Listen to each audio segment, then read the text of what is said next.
C'est sous le thème lutte contre la pauvreté et la discrimination des veuves à travers la promotion de leurs droits et leur autonomisation que la célébration de la Journée internationale des veuves a été en ligne de mire grâce à l'ONG Grassland, présidée par la prophétesse Elisabeth Ngwamina, femme intègre, humanitaire et colonne vertébrale de l'environnement de la société civile gabonaise et continentale.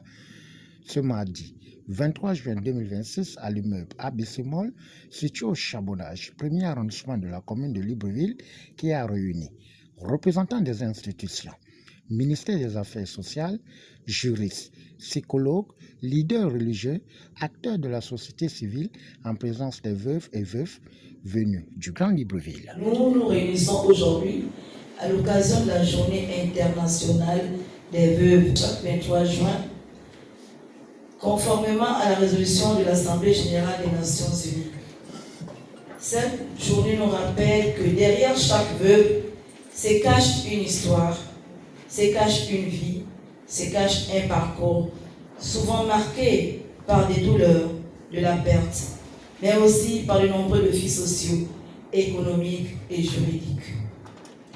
Elle nous invite à porter un regard particulier sur les réalités vécues par ces femmes qui, par le décès de leur conjoint, doivent faire face seules à la charge familiale, aux difficultés financières et parfois à l'incompréhension de leur entourage.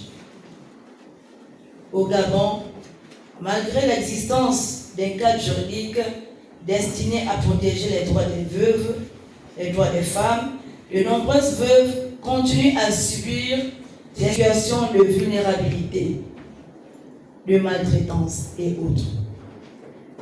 Certaines sont confrontées à la spoliation des biens du conjoint décédé, à des conflits successoraux, à l'exclusion sociale ou encore à des pratiques traditionnelles qui portent atteinte à leur dignité.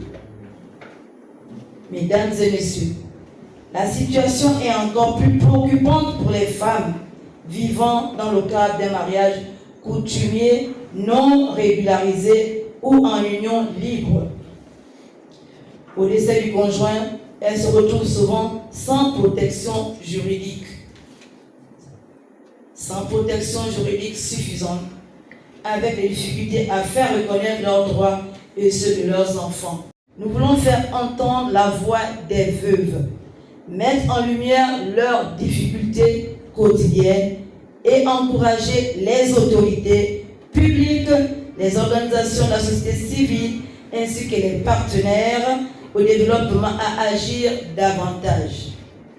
Face à ces réalités, il est de notre devoir collectif de réfléchir aux mécanismes susceptibles de renforcer la protection des veuves et des veufs, d'améliorer leur accès à la justice, à la protection sociale et aux opportunités économiques. Mesdames et messieurs, je tiens à saluer votre présence et votre soutien. Votre participation témoigne de l'intérêt porté à la promotion et la protection des droits des veuves au Gabon, quelle que soit la religion, l'origine ou les réalités auxquelles elles sont confrontées.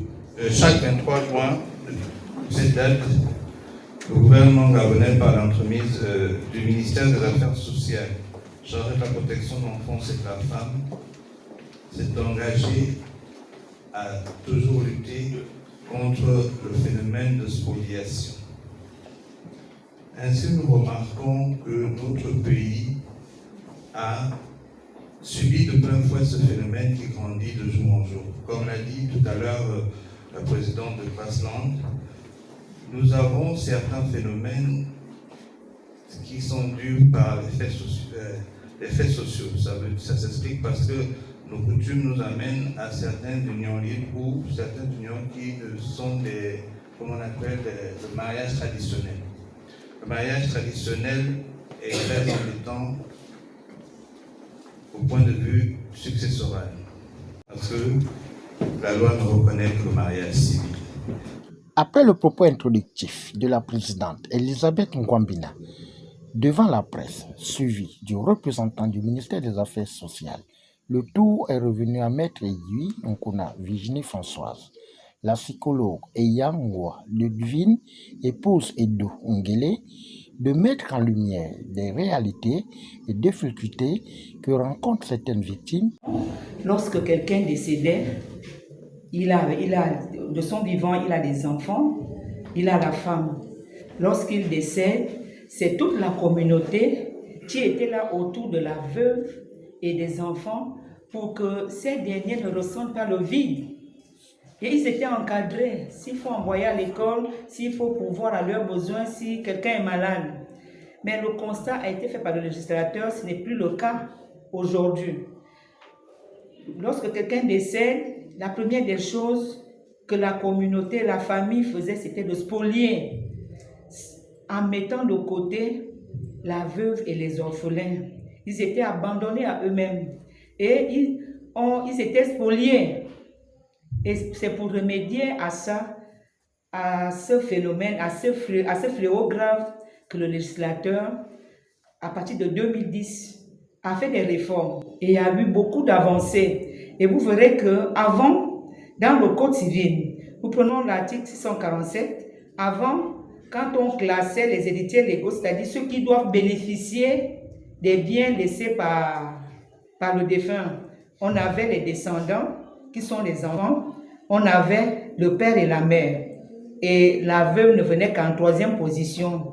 Le conjoint survivant se présente à nous, nous faisons un diagnostic et nous établissons un cadre pour qu'elle, si c'est un homme, pour qu'il s'exprime, si c'est une femme, pour qu'elle s'exprime et qu'elle nous dise par quoi elle est passée et comment elle vit sa situation de veuvage, par exemple. Et à la suite, nous allons procéder à un suivi. Parce que le suivi, c'est vrai, aujourd'hui on parle d'autonomisation, on parle d'équilibre, on parle de financement pour aider cette veuve-là à s'épanouir dans la société. Mais on oublie toujours le côté mental, psychologique. Parce que à la fin, quand cette personne, conjoint survivant, perd sa personne, il y a l'isolement qui guette cette personne-là.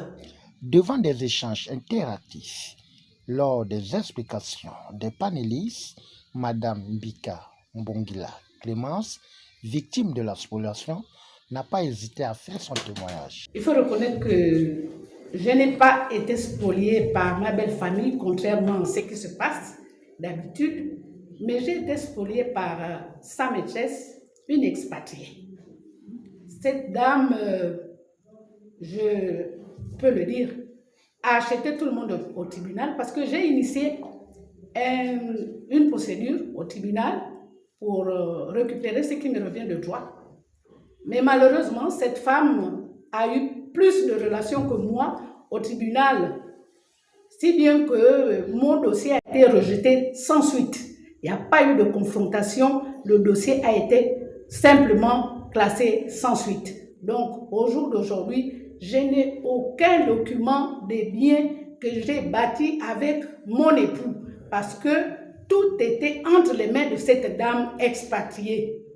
Elle a dit à mon mari que je veux le tuer à cause de ses biens et lui, il lui a fait confiance en prenant tous les documents de nos biens et en les confiant à cette dame. Lorsque la PJ l'a arrêté après le décès de mon époux, j'avais vu des valises à la PJ contenant ces fameux documents.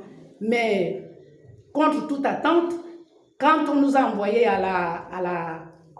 au juge de troisième chambre, malheureusement, les valises des documents ont disparu. Notons que cette journée a permis aux victimes de reconstruire l'avenir en faisant face aux obstacles, transformant la recommandation en action. Au finish, c'est à travers la remise des kits alimentaires, photos de famille, que cette journée a fait tomber son rideau.